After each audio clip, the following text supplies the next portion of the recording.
Um, Welcome back to I think at this point it'll be the sixth video of the Kiki MMA channel. And today we will be talking about a very pressing matter in the near future of UFC 330. It is taking place in the greatest city in the world, and there are a ton of problems with this card. So let's get right into it. What on earth is going on? This is a numbered event. Great man event, by the way. Should be a competitive fight. Islam wins. It's okay though. Glad they gave the fight to Gary. He's earned it. Kind of. He lost to Jeff Neal. We'll get to Jeff Neal later. He lost Jeff Neal. Didn't win a round. Stand on that. Great main event. It's going to be competitive. I'm really excited for it. I'm gonna pick Islam probably by decision. I could see this playing out a little bit similar to the JDM fight, where Ian Gary obviously does not have the boxing of JDM, but like I think Ian Gary could beat Islam if he loses on the feet for too long. And I think Ian's gonna fight sort of a similar fight, if it makes sense, to Dricus versus Hamzat, where Hamzat couldn't finish the fight because Dricus wasn't taking any chances, but at the same time, by not taking any chances, he wasn't trying to get back up. So I think Ian Gary could just accept bottom position and accept going the distance because that's kind of fighter he is and the kind of person he is. Because we don't like Ian Gary on this channel. Um, Going right into the next one, the co-main event. Like we haven't had a women's title fight all year. They were gonna have one at one point. I wonder if they're acing out the sport. I don't know. I'm sort of confused by what the UFC is doing with this card. It's just a mess right now. I mean, this is a co-main event, and normally, especially now, I think we have higher expectations because it's on Paramount. Still, the first year of Paramount. That if it's gonna have a women's co-main event, we're gonna get a stack card for the rest of it. And right now, I just don't think from a women's main event and perspective, this is even that good. Like Mackenzie Dern is not the best fighter at women's strawweight, and arguably isn't top three at women's strawweight. And Gillian Robertson probably isn't going to win this fight. At least she's exciting. Why is Zhang Wei Li not in this fight? She vacated the championship to move up. Why is she not getting a shot coming back down? Mackenzie Dern is not that good. And neither is Gillian Robinson really. Like how one, this might be like regardless of male or female, might be the two lowest quality fighters fighting for a belt. That's not a vacant belt of all time in the UFC. This is a little bit sad for the sport. If we're going to make this kind of fight, I think I don't know why the UFC doesn't do this. Put them as Apex main events, or maybe because Gillian Robinson's a Canadian, put it in like Ottawa or something for a fight night. Like these should not be on numbered events. No one wants us to watch these. The UFC is not like exactly a woke company, so they don't need to be acting like like they're giving equal opportunity. Like they don't really care about women's MMA. Why are these still on numbered events, especially as in events? Put them as main events on fight nights. That way, it's good. I think everyone works out. It works out for everyone better. Or really, I have a different solution, but we'll get to that in this future video. Next, but this is a real problem. We have no main card other than those two fights. And if they tell me that Aaron Blanchfield versus Yasmin Yudavicius, whatever her name is on the main card, you cannot call that a numbered event. You can call it a fight night with a really good main event attached to it. This is embarrassing. You have they're coming to Philly for the first time in 6 years, first time for a numbered event in like over 10, maybe 15 years, and you have two Philly fighters who are top five fighters in their division with Sean Brady and Joe Pyfer. Neither of them are on this card. I understand Joe Pyfer was supposed to be on this card, but Barat Alio pulled out, and maybe he still will be on this card. But if you look at the middleweight division, there is no one to match him up with because unless Brendan Allen is going to be a quick turnaround, there's no one even ranked he can fight.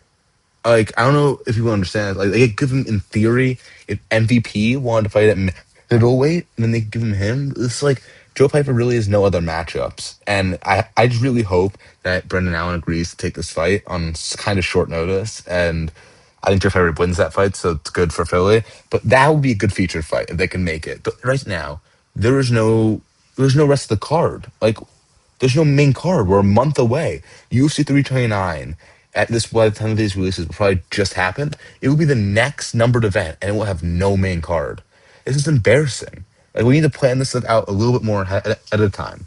Um, yeah, how do you have not get Sean Brady, who's I think wrestling? at RAF like a week after or a week before this, against Jordan Burroughs. Hopefully, meet as well. I don't see that could go well. But why is he not? He's obviously ready to fight. Like, why can he not be on this card? Put him against Bonfim. Bonfim didn't take any damage in his last fight.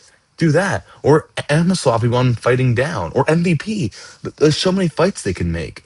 How is Sean, like, I don't, maybe Sean Brady doesn't want to fight this soon, but he legitimately won a 30-25 decision, took no damage against Joaquin Buckley. And he's actively training. I follow his Instagram. I know he's training. Why are they not giving him a fight? If I swear to God, if they have him fight a few weeks later, I'll be so upset.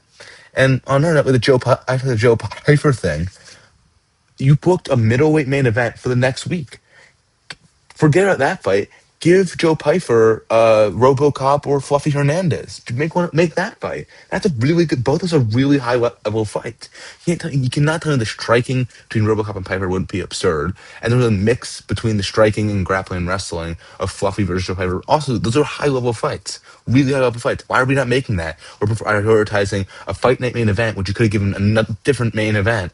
Um, in Sacramento. No one cares about this. This is UFC 330. It's a numbered event. What are we doing? Um, Now that the hate part of the video is over, I can go on to some positives. There are some really good unks on this card. We got Vicente Luque fighting Trayshawn Gore. I think Luque probably wins that. Good performance against Gaslam. We'll see. Neil Magny's on this card. You know Neil Magny is going to be on this card for no reason at all, just a random fight. This guy's fighting Miz Brahimaj. Who is this? Lost, beat Mickey Gall. Okay. Oh, he's fought a bunch in the UFC. Why did I not? I've never heard of him before. Lost to Matt Griffin by KO and lost to Court McGee. And he's at that and Booker and both hit them. That's all we need to know about him. Neil Magny will be winning by a crafty submission or a 30-27 decision. That's already locked up. We'll get to the best fight on the card in a little bit.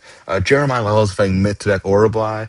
I'm glad Orabai is staying active, but can we not get him a higher level fight than this? He's just gonna wrestle Jeremiah Wells into the shadow realm. I feel bad for Jeremiah Wells. Like, feel bad for Orabai. Neither of these guys should be fighting each other. Wells should be getting a more winnable fight, and Orabai should be fighting up, if not in the rankings at this point. Moving up the card, Edson Barboza is fighting Esteban Ribovic. Why is Edson Barboza still fighting in the UFC? He's so old, and he's not looked good in forever. Why is he still here? I think his last one was what's his name, like Sadiq Youssef or whatever his name is. Like, come on, retire. You cannot. He's going to get knocked out by Esteban Ribovic in round one, and I feel bad. Good bounce back Esteban Ribovic, I guess, but this win doesn't mean anything. So it's still a name, I guess, but whatever. Um, Mansour Abdul Malik versus Dustin Stolfus. That should be a fun fight.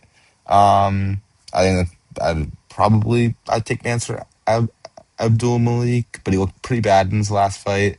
But Dustin Stolfus, I mean, Dustin Stolfus is just not a good fighter.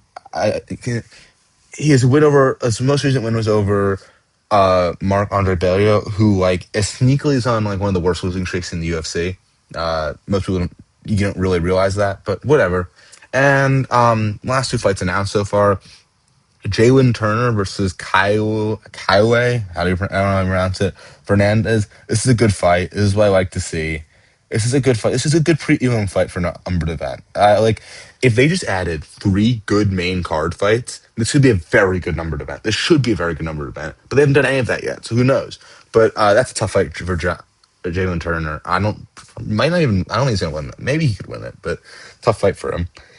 And other than like right now on ESPN, they have Aaron Blanchfield on the main card. That is unacceptable. Obviously, there's only three fights on the main card. They only have Luque versus Gore on the early prelims, and the rest fights are all prelims fights. That's way too many prelims fights. I think they're done, if I count right. They need three more fights on this card. They need three main card fights. I don't get how they haven't added it yet. But lastly, the last fight let's talk about, the best fight on this card. Jeff Neal is fighting on this card. We love Jeff Neal. Jeff Neal is so underappreciated. Watch my video about him. That's a shameless plug for a prior video. Watch my video on Jeff Neal. He's awesome. We love Jeff Neal. Jeff Neal gonna knock out Chidi and Jukakani in like I can see early round two. He's on a two-fight losing streak. Has really no good wins. Again, Mark Andre Bello win. Mark Andre Bello sucks. Might be the worst fighter in the UFC. We'll go over that maybe in a future video. But just to put it in perspective, Mark Andre Barrios lost 5 of his last 6 fights, and his only wins are knockout over Bruno Silva. Hunt him from the UFC, please. And Jeff Neal, we need Jeff Neal to win. Jeff Neal is going to win. We love Jeff Neal. Please win, Jeff Neal. That's all I got for this episode. Please subscribe to the Kiki MMA channel. Um, we'll keep on coming out with more videos. This should be video 6 in 6 days. Got a lot of it. Whoever's the first subscriber gets to pick what a video's about. So please subscribe. That's it.